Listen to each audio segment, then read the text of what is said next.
नमस्कार, मैं डॉक्टर शैलेंद्र कुमार सिंह। आज का हमारा मुख्य विषय है व्यष्टि अर्थशास्त्र के अंतर्गत यानी माइक्रो इकोनॉमिक्स के अंतर्गत आभास लगान की गणना करना। आभास लगान का प्रतिपादन प्रोफेसर मार्शल ने किया।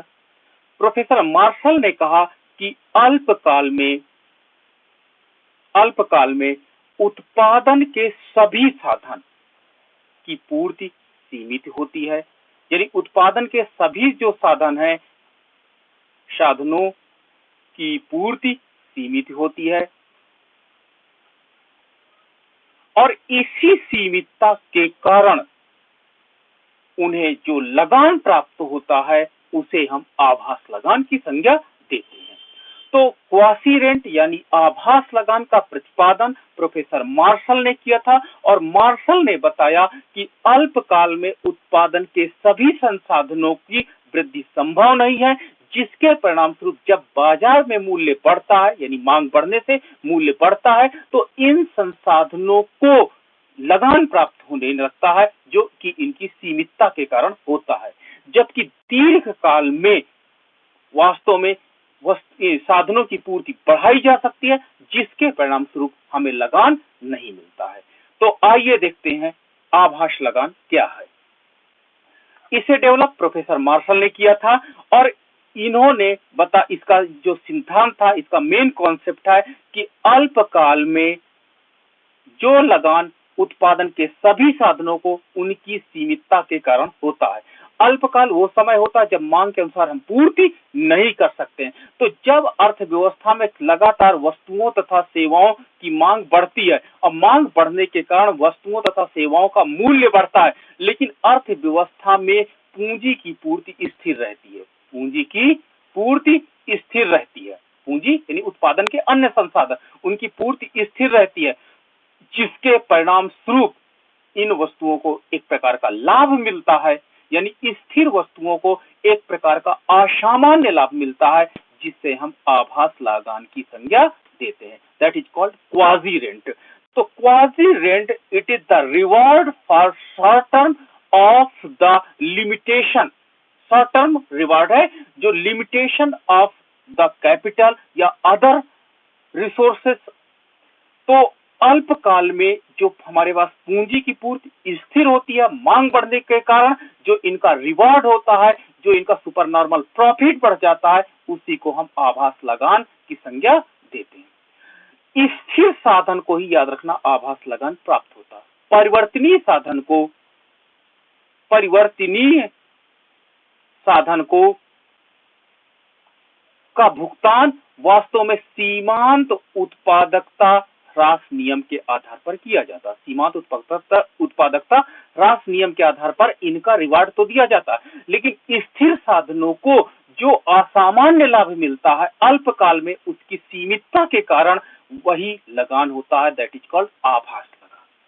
तो ये थ्योरी डेवलप की गई थी प्रोफेसर मार्शल द्वारा और इन्होंने रिकार्डो के उस सिद्धांत का खंडन किया कि लगान केवल दीर्घकाल में मिलता है। प्रोफेसर रिकार्डो ने कहा लगान केवल भूमि को मिलता है क्योंकि उसकी पूर्ति सीमित है और केवल दीर्घकाल में मिलता है, जबकि प्रोफेसर मार्शल ने बताया कि लगान अल्पकाल में मिलता है और उत्पादन के सभी साधनों को मिल सकता है जिनकी पूर्ति अल्पकाल में नहीं बढ़ाई जा सकती है।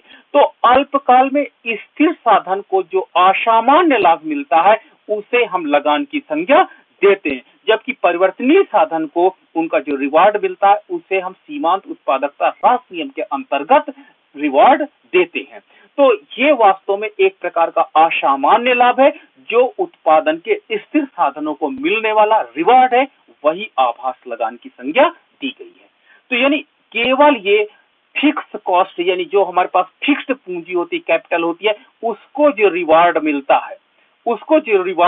है, ठीक है, सुपर नॉर्मल प्रॉफिट जो मिलता है, वही हमारा क्वाजी रेंट कहलाएगा। उसकी सीमितता के कारण, क्योंकि अल्पकाल में उत्पादन के सभी संसाधन उत्पादन के अकॉर्डिंग बढ़ाए नहीं जा सकते हैं, तो परिणाम स्वरूप जब वस्तुओं तथा सेवाओं का मूल्य बढ़ता है तो इनका असामान्य लाभ बढ़ जाता है, जिससे हमें लाभ मिलने लगता है। इसे हम क्वाजी रेंट की संज्ञा देते हैं। आइए हम रेखा चित्र से और अधिक स्पष्ट करते हैं। रेखा चित्र में आधार अक्ष पर हमने उत्पादन को लिया है तथा लंब अक्ष पर मूल्य एवं कॉस्ट को लिया, यानी साधन का मूल्य तथा साधनों की लागत को। ये हमारे पास अल्पकालीन एवरेज कॉस्ट है। अल्पकालीन एवरेज कॉस्ट है, यानी जो हमको अल्पकाल में जो, इसलिए एसएसी नाम दिया गया है। एसएसी नाम इनने इसलिए दिया है ताकि अल्पकाल में जो आपको औसत लागत है उसको रिप्रेजेंट करता है। ये हमारे पास अल्पकालीन एवरेज वेरिएबल कॉस्ट है। अल्पकालीन यानी शॉर्ट टर्म परिवर्तनशील लागत है। तो जो ये इसके बीच का अंतर है वो क्या होता है? एवरेज फिक्स कॉस्ट है। अगर इनके बीच के अंतर को हम डिफाइन करें तो एवरेज फिक्स कॉस्ट का इसके बीच का जो अंतर है वो एवरेज फिक्स कॉस्ट को दिखाता है। तभी तो हमने कहा स्थिर साधनों को मिलने वाला सीमितता के कारण रिवार्ड लगान कहलाएगा। वो भी लगान कौन सा? आभास लगान। तो ये जो स्थिर साधन है अर्थात जो आभास लगान होगा, इसी गैप के बीच में हमको प्राप्त होगा। क्लियर है ना? तो क्योंकि एसएसी हम जानते हैं क्या होता है, SAC equal to AFC plus AVC, ये फार्मूला आपका होता है। यानी एवरेज कॉस्ट बराबर average fix cost and average variable cost. तो जब ये दो, एक ये लाइन और ये ग्राफ है, तो इसके बीच का ये अंतर है, यानी ये जो दोनों के बीच का जो स्पेस है वो एवरेज फिक्स कॉस्ट को दिखाता है, उसी का रिवार्ड आभास लगान होगा। यानी इस लिमिटेशन, ये upper limitation of the quadrant and this is the lower limitation of the quadrant है। ये आभास लगान की ऊपरी सीमा दैट इज एसएसी और ये आभास लगान की निचली सीमा है। क्लियर है ना? चलो, ये शॉर्ट रन मार्जिनल कॉस्ट है। शॉर्ट रन मार्जिनल कॉस्ट है जो कि एवीसी और एसएसी को कट करके जाती है, ऊपर की ओर आगे की ओर बढ़ती है। इसका ढाल तीव्र होता है, इसीलिए देखिए दोनों को ये कट कर रही है। नाउ अब हम देखते हैं कि suppose that market perfect competition है, जहां पर AR equal to MR equal to price equal to demand है। परफेक्ट कंपटीशन का एजम्पशन लिया गया है। अर्थव्यवस्था में ओपी मूल्य है। ओपी मूल्य होने के कारण इक्विलिब्रियम पॉइंट हमारा ई है। E is the equilibrium point because of, क्योंकि यहाँ पर ये जो आपकी एमसी रेखा, देखिए ये रेखा है, एमसी रेखा है और ये आपकी एमआर रेखा, दोनों ई पॉइंट पर इक्वल है। अतः अर्थव्यवस्था में जो उत्पादन होगा वो कितना होगा? OQ उत्पादन होगा और अर्थव्यवस्था में मूल्य इतना है और इतनी ही लागत है, परिवर्तनशील लागत है, परिणाम स्वरूप क्वाजी रेंट का मान 0 है। यहाँ पर कोई आभास लगान नहीं है। तो आभास लगान, यहाँ पर कोई आभास लगान नहीं है क्योंकि मूल्य, प्राइस और एवरेज वेरिएबल कॉस्ट दोनों बराबर है। मूल्य और एवरेज वेरिएबल कॉस्ट दोनों बराबर है, इसलिए यहाँ पर क्वाजी रेंट का मान 0 है। क्लियर है? मान लीजिए अर्थव्यवस्था में वस्तुओं तथा सेवाओं की मांग बढ़ती है। जब मांग बढ़ती, क्यों? पॉपुलेशन बढ़ेगी तो मांग बढ़ेगी, मांग बढ़ेगी तो मूल्य रेखा, जो ये मेरी मूल्य रेखा है, जो ये that is parallel to the X axis, जो आधार अक्ष के समांतर रेखा, ये ऊपर की ओर शिफ्ट होती है। देखिए शिफ्ट होकर के कहां चली गई? AR1 इक्वल टू MR1, ये देखिए शिफ्ट हो गई और मैं आ जाता हूं नया प्राइस पॉइंट OP1 पर। मूल्य देखिए बढ़ गया और ये आपकी रेखा ऊपर हो गई। 10 this is new equilibrium point that is E1। E1 new equilibrium point है क्योंकि E1 पॉइंट पर MR1 इक्वल टू MC है। MC रेखा देखिए, ये आपकी MC रेखा है और ये आपकी MR रेखा है, दोनों E पॉइंट पर कट कर रही हैं, अतः नया संतुलन बिंदु है। यहां से हम लंब डालते हैं तो मुझे नया उत्पादन प्राप्त हो जाता है जो कि OQ1 है, नया आउटपुट OQ1 है। अब क्या होता है कि ये देखिए, अब यहाँ पर एक अंतर पैदा हो गया, E1 और एक ये देखिए ABC को कहां पर कट कर रही है ये लाइन? मान के चलते हैं हम A पॉइंट पर कट कर रही है, सपोज दैट। तो E1A क्वाजी रेंट होगा। कितना? E1A will be quasi rent. ये आपका आभास लगाना होगा। कौन? E1A, देख लीजिए, ये E1A will be quasi rent है, ये आपका आभास लगान है, ये क्वाजी रेंट है। जब देखिए, जब वस्तुओं तथा सेवाओं का मूल्य बढ़ता है और एवीसी और मूल्य के बीच में अंतर आ जाता है, एवीसी और मूल्य के बीच में अंतर आ जाता है, तो quasi rent is equal to price minus AVC, यह हो जाता है यहाँ पर। ठीक है? तो क्वाजी रेंट आप कैलकुलेट यहाँ पर देखिए अंतर है, बट इसके पहले ई पॉइंट पर कोई अंतर नहीं था, इसलिए यहाँ पे क्वाड्रेंट जीरो था, यहाँ पे क्वाड्रेंट जीरो था, बट यहाँ पे क्वाड्रेंट का मान ये रेड आपका करली ब्रैकेट से दिखाया गया है, आपका मंजिला कोष्टक से दिखाया गया है, जो कि E1 एंड ए है, ये पोर्शन आपका क्वाड्रेंट है, दैट इज ये आभास लगान मिल लगा रहा है उत्पादन के स्थिर साधनों को उनकी सीमितता के कारण। मान लीजिए बाजार में मूल्य और बढ़ जाए और मूल्य बढ़ करके आप हो जाती है AR2 and equal to MR2। New equilibrium point कहां पर हो जाएगा, यहां पर हो जाएगा, that is E2 new equilibrium point है, जहां पर MR2 is equal to MC है E2 पॉइंट पर। अब देखिए ये रेखा ये सीमांत लागत को दिखा रही है, ये आपकी रेखा MR है जो ये की that is parallel to the X axis, जो आधार के समांतर है। अब यहां से अगर मैं E2 पॉइंट से एक्स अक्ष पर लंब डालता हूं, ये लंब मैंने डाला, तो लंब डालने पर देखिए कि ABC को ये कट कर रही है कहीं पर, ये A पॉइंट के आगे, दैट इज B पॉइंट, ये B पॉइंट पर कट कर रही है, ये पॉइंट है। मैं इसको ब्लू कलर से दिखा देता हूं, ये आपका लाइट ब्लू, तो ये यहां पर कट कर रही है, देखिए ABC को यहां पे कट कर रही है, यहां पर E2 पॉइंट है, तो जो आपका ये पोर्शन आपका होगा, ये क्वाड्रेंट पहले से बढ़ जाता है। तो ये आपका देखिए आभास लगान, जो ये आपका ब्राउन कलर से करली ब्रैकेट है, ये क्वाड्रेंट को दिखाता है कि जैसे अर्थव्यवस्था में मूल्य बढ़ता है, क्वाड्रेंट का मान भी बढ़ जाता है। 10 क्वाड्रेंट विल भी कितना हो जाएगा, E2 आपका E2B, ये क्वाड्रेंट का मान होगा, आभास लगान का मान होगा।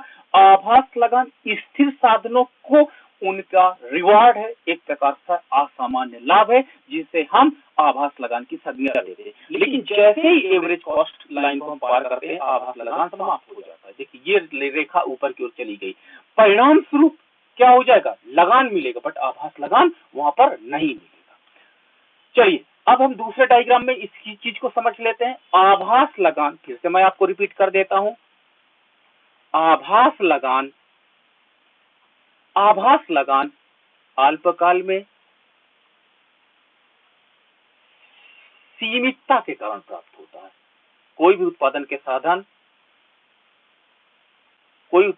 हम अल्पकाल में नहीं बढ़ा सकते। अगर हमने अल्पकाल में उत्पादन संसाधन बढ़ा दिए तो दीर्घकाल हो जाएगा, ठीक है, तो अल्पकाल में नहीं बढ़ा जा सकता। सीमितता के कारण जो स्थिर साधन होते हैं, स्थिर साधनों का रिवार्ड जिसको कहते हैं प्रतिफल आभास लगान होगा, क्वाड्रेंट कहलाएगा। क्लियर है? चलिए यहाँ पर मैंने एक ये पूर्ति रेखा ली है, पूर्ति रेखा that is parallel to the S पूर्ति रेखा है, that is parallel to the Y axis है, जो कि मूल्य रेखा है। ये दिखाती है अर्थव्यवस्था में अल्पकाल है और पूर्ति स्थिर है, अर्थात पूर्ति बेलोचदार है, अर्थात पूर्ति अगर आगे पीछे खींच सकती है तो हम कहते हैं पूर्ति बढ़ाई जा सकती है, but it is parallel to the Y axis के पैरेलल है, अर्थात पूर्ति नहीं बढ़ाई जा सकती। अब मान लीजिए अर्थव्यवस्था में मांग कितनी है, मांग अर्थव्यवस्था में किसी वस्तु की D1 है, तो देखिए मांग और पूर्ति कहां पे इंटरसेक्ट कर रहे हैं, ई पॉइंट पर इंटरसेक्ट कर रहे हैं। ई पॉइंट इक्विलिब्रियम पॉइंट होगा, जहां पर डिमांड एंड सप्लाई दोनों इंटरसेक्ट कर रहे हैं। अब यहां से वस्तु का हमको मूल्य मिल जाता है, ये प्राइस क्या होगा, ओपी प्राइस होगा। तो इस प्रकार हमको मिल जाता है क्या, OP price and OS quantity, ठीक है। अब मान लीजिए अल्पकाल वो काल होता है जब मांग के अनुसार पूर्ति नहीं बढ़ाई जा सकती है।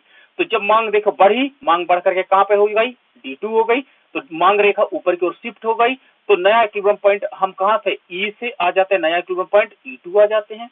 नया इक्विलिब्रियम पॉइंट, क्योंकि पूर्ति तो बढ़ाई नहीं जा सकती, केवल मांग ऊपर जाएगी, पूर्ति तो खिसकेगी नहीं, क्योंकि अल्पकाल है। परिणाम स्वरूप वस्तुओं तथा सेवाओं का मूल्य बढ़ करके कितना हो जाता है, ओपी से बढ़ करके OP1 हो जाता है, मूल्य बढ़ जाता है, जिसके परिणाम स्वरूप जो ये मूल्य बढ़ा, यही क्वाड्रेंट है। अल्पकाल में पूर्ति नहीं बढ़ी और मांग बढ़ने के कारण, देखो ये मांग बढ़ने के कारण जो मूल्य बढ़ा, यही क्वाड्रेंट कहलाता है, यही आभास लगान है। संसाधन को उसकी सीमितता के कारण जो मूल्य बढ़ने से लाभ प्राप्त हुआ, ये एक प्रकार का असामान्य लाभ, उनका आभास लगान कहलाएगा। लेकिन अगर पूर्ति बढ़ जाए, ये लीजिए पूर्ति बढ़ गई, क्योंकि ये डॉटेड पोर्शन से आप देख सकते हो, ये यहाँ पर पूर्ति बढ़ा दी गई, सपोज दैट पूर्ति बढ़ गई, दीर्घकाल है, और पूर्ति बढ़ने से अब देखिए ये पूर्ति बढ़ने से कितनी पूर्ति बढ़ गई, S2 तक, S से S2 तक पूर्ति बढ़ गई, यानी अब अल्पकाल कहाँ रहेगा, ये तो दीर्घकाल हो गया। जब दीर्घकाल हो गया तो देखिए अब वस्तु का मूल्य कितना था OP, उसी मूल्य पर हमने पूर्ति बढ़ा दिया, नया इक्विलिब्रियम पॉइंट E2 हो गया, तो नो रेंट, अब यहाँ पर नो रेंट, नो लगान होगा। तो जब अर्थव्यवस्था में पूर्ति बढ़ जाती है तो लगान नहीं प्राप्त होता, लेकिन देखिए ये पोर्शन जो आपका है ये रेंट को शो कर रहा है, यानी अल्पकाल में साधन की पूर्ति स्थिर होती है, और साधन की पूर्ति स्थिर होने के कारण स्थिर साधनों को जो रिवार्ड मिलता है, स्थिर साधन को जो प्रतिफल मिलता है, उसका जो उसी को हम क्वाजी रेंट की संज्ञा देते हैं। तो ये आभास लगान का प्रतिपादन प्रोफेसर मार्शल ने किया था। प्रोफेसर मार्शल ने कहा था कि अल्पकाल में किसी साधन की सीमितता के कारण जो उसको रिवार्ड मिलता है, प्रतिफल मिलता है, वही असामान्य लाभ मिलता है, वही वास्तव में आभास लगान होगा। Thank you. मैं डॉक्टर शैलेंद्र कुमार सिंह। आपके कोई प्रश्न हो तो आप हमसे जरूर पूछें।